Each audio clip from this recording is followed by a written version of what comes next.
Rise up and shine, a new day is here. The light of hope is crystal clear. From valleys low to mountains high, we'll spread our wings and touch the sky. Your obedience is your breakthrough. Have you been praying, crying, and waiting on God to move? Sometimes, what you're waiting for is waiting on you to obey.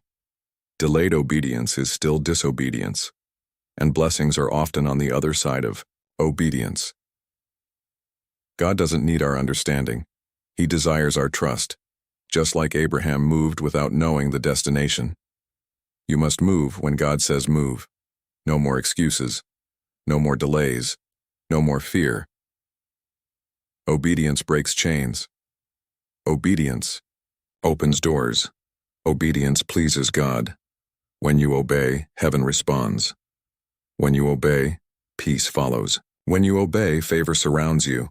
It's not just about what you say, it's about what you do. You want breakthrough? Obey. You want peace? Obey. You want restoration? Obey. God is watching, and He rewards those who listen and act on His word. Rise up, let your spirit soar. Feel the love knock on every door.